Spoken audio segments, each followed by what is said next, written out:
14 paraphilias, atypical sexual behaviors by the group the pink paraphilias. So our learning objectives for this presentation is to discuss the work of Richard von Krafft-Ebing, define paraphilias, outline the basic criteria for a paraphilia, describe the most common paraphilias, discuss society's criteria for judging paraphilias, explain the clinical criteria for paraphilias. Now this is Richard von Krafft-Ebing. He wrote Psychopathia Sexualis because he realized sexual deviance was fairly unknown and it was just dismissed as insanity. And he wanted to clarify this by approaching the topic accurately. So this is some definitions of paraphilias. I'll point out a couple, like paraphilia is a condition in which a person's sexual arousal and gratification depend on fantasizing about and engaging in sexual behavior that is atypical and extreme. A paraphilia can revolve around a particular object, such as children, animals, and underwear, or around a particular act, such as inflicting pain or exposing oneself. This was from Psychology Today. Also, if you break up the term from the Greek terms, para means bedside and philia means love. This is from Gregory Pacana, a Philadelphia mental health examiner. Some basic criteria for a paraphilia. The first one is the behavior is engaged in for the purpose of sexual arousal or gratification. The second is the behavior tends to be compulsive and recurrent. 3, a clear majority of people in a given culture setting would consider the behavior to be strange, deviant, pathological, or abnormal. The most common paraphilias, there's 2 types. There's victimizing paraphilias and non-victimizing paraphilias. Here's an example of a paraphilia, secretly watching others, like a peeping Tom. Here's a picture of that. And there's another one.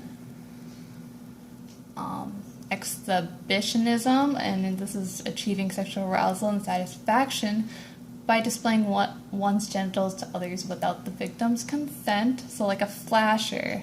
So here's a picture of that. Frotteurism, rubbing one's genitals against a non-consenting person for sexual arousal. Sexual sadism, inflicting pain or humiliation on another person for the sexual satisfaction. And here's some less severe forms. Sadomasochism, it's a combination of sadism and masochism. So this is like bondage, discipline. So here's some pictures of that.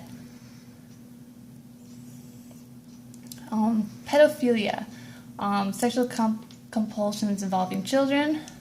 This would be another one. So they're only interested in young children. Never been sexually aroused by anyone older than the age of puberty. So this is another. This is illegal though form. Sexual masochism, fantasies about being hurt, humiliated, or basically made to suffer. So this is like piercings, getting aroused by just having ice on your body. So autoerotic asphyxia is depriving the brain of oxygen using some form of strangulation or hanging. So here's some pictures of that. Oh, let me go back to that. Here's a comic strip of it.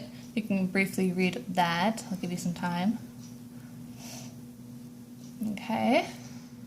So fetishism, a sexual preference for an object or body part that most members of a culture do not consider sexual, such like this. And foot fetish. Transvestism, it's paraphilia engaged by a transvestite. Society's clinical criteria for paraphilias, you can briefly read that. These are reasons that would most likely make someone judge a paraphilia. So behavior is destructive, illegal paraphilias involve victimization, the behavior interferes with the person's ability to form and maintain loving, intimate, and sexual relationships with others. The behavior involves another person without that person's consent. And here's some more.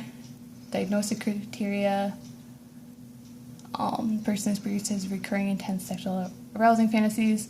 Person has acted on those urges and caused marked distress. There's continuation, the victimizing paraphilia such as exhibitionism.